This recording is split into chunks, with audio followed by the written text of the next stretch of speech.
Eh, meron akong natanggap na comment dati, actually feedback from one of the viewers, na bakit daw todo alaga ako sa aking big bike, eh China bike lang naman daw to. Well, so I think this is the right time to answer that. Yes, this is a China bike. This is a Chinese bike. This bike is made by a Chinese company, and that company is CF Moto. And right now, CF Moto just released the 450 NK, global release 450 NK. Na-release na nila dati yung 450 SR, the 450 SS sa US.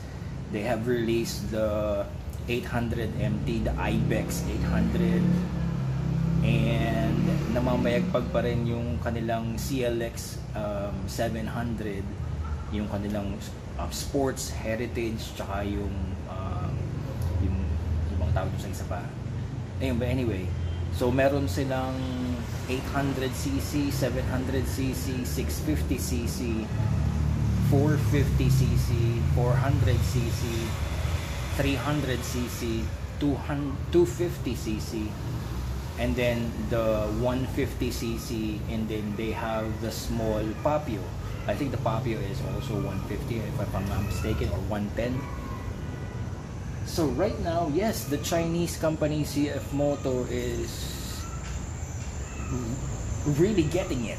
They're really going up. Hindi ko na alam kung paano yung papaliwanag. Tapos recently nga, actually not recently, pero medyo matagal-tagal na rin, eh, naging magshota ang CF Moto at saka ang KTM. And right now, merong crossover of technology between CF Moto and KTM.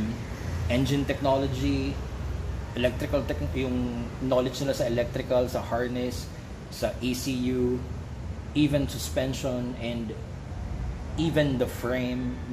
Nagkakaroon na ngayon ng crossover ang CF Moto at saka ang KTM. And nung nakita ko yung mga spy shots for the new KTM Duke 390 na 2024, naka-cantilever shock design. Nandun na sa gilid ngayon yung kanyang shock, katulad ng 400 NK. And then you can put them side by side with the 450 NK. Pag pinagtabi mo yung Duke 390, yung bagong lalabas, at saka ang 450 NK, they look the same. They might have the same idea for the frame. They might have the same in-house suspension. Yeah, my Chinese bike is just a Chinese bike, but it's made by a big company.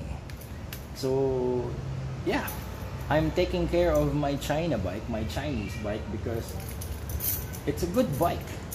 CF Moto is a good company, and walang nangyaring mga recall sa mga units ng CF Moto, at ang lahat ng nakita kong international reviews ng mga lumabas na CF Moto units ay maayos, magaganda yung reviews. How can you fault CF Moto for being Chinese? Eh, maganda yung quality ng mga motor na nilalabas nila. So yeah, I'm proud to take care of my Chinese bike. Alagang-alaga yan. Gumagamit ako ng mga tools para dyan, gumagamit ako ng technical knowledge para dyan. Yeah, gumagamit ako ng I have the special tools for my bike. Hindi ko siya pinababayaan, and I'm doing things the right way, the right time, the first time for my bike.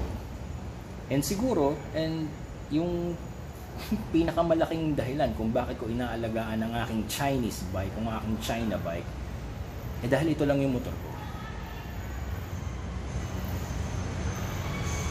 Wala naman ako ibang motor eh.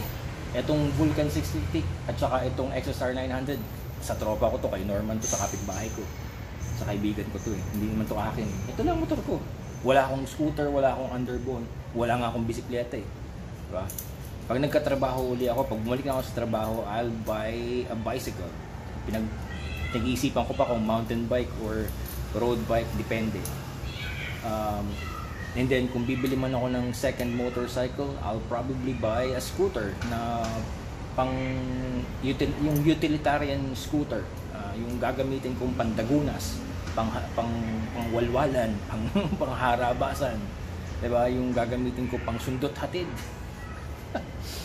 So yeah, I'm taking care of my Chinese bike. This is Octavia, my CF Moto 400 NK. This is the 2019 model. This is the version 2. 41 horsepower, 31 Newton meters of torque. I'm taking care of it the best way I can. Even though it's a Chinese bike, it's a China bike. So what? So what? She's a great bike. Can't complain.